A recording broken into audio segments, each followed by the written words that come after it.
Hi everyone, this is the interim presentation for Team 15. We are making an analysis and redesign of a CPU cooler. Our team members are Hanan Chung, Jiahui Wen, Pei-Chin Yu, Ida Jalil, Nicholas Smolsky, and Grayson Shed. So background about our CPU cooler, it's commonly used by those working on computers and laptops over a long period of time, and it's plugged into a CPU using a USB cable. There's a compact motor that drives a series of fan blades that propel air to dissipate the heat generated by the CPU. This design allows for precise regulation of temperature to prevent overheating when working on the computer. So moving on to our target customers, we estimate the global market size for the CPU cooler to be $10.5 billion, and our estimated production volume is 100,000 units per year. Our primary customers include companies that produce laptops and computers. And as for our secondary customers, they would be data processing companies, PC builders, as well as gamers. Picture here are exploded view of the CPU cooler, which shows 16 unique components. And this table lists the numbered parts and their quantities of the assembly. The typical CPU cooler consists of a fan for cooling, components to hold and secure the fan and cover tube during cooling operations. The fast diagram picture here describes the function it must perform. Cooling CPU is the main function of the CPU cooler. This task is accomplished through the primary basic function of dissipating the heat, which is further supported by two secondary functions of conducting the heat and circulating the air. The conduction of the heat is done by heat transportation and rejection. Additional functions fall under categories of assuring dependability, convenience, and enhancing the product. The assembly sequence is shown in the fishbone diagram, and there are two assembly sequences. Screws are excluded. We start with aluminum base, then place the copper plate, add the sub-assembly of different fins, and insert copper tube A, B, C.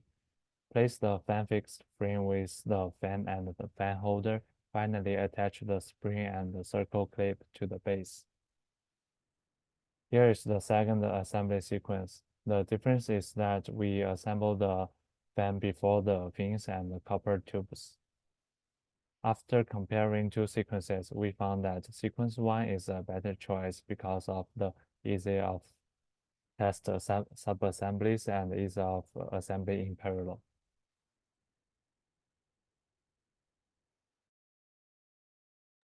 Here we have the function component mapping matrix. It shows how the functional components correspond to the leaves in the fast diagram. All the components have 1 to 2 functions. The secure components function requires the most components to work, which can indicate a potential redesign. And the next page is the bill of material. We assume an annual production size of 100,000 parts per year. We get the material cost, processing costs, and tooling costs from custompartnet.com. Assembly time is estimated as manual assembly, and our rate is assumed $15 per hour. The total price comes down to $64.13. And the next page is based on these two tables, we redefine the parts into the quad chart and recommend redesigning fin A, B, and C, and also aluminum base. We also consider removing or redesigning the spring and copper plate to save the cost on less important parts.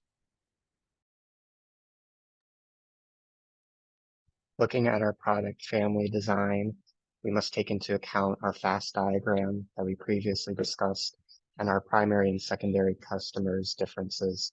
Those are illustrated in the following tables and are prevent injuries, allow flexibility, and vary speed. Those differences between the customers result in differences in some of our items that we have in our CAD model, and those are our spring, circle clip, fan fixed frame, fan, and fan holder. As a result of those differences, we have two different CAD models for our primary and secondary customers. The main differences that we can see are in the fan design, where our primary customer has a 9-tooth fan, and our secondary customer has a 6-tooth fan, and the increase in guarding in our secondary customer when compared to our primary customer.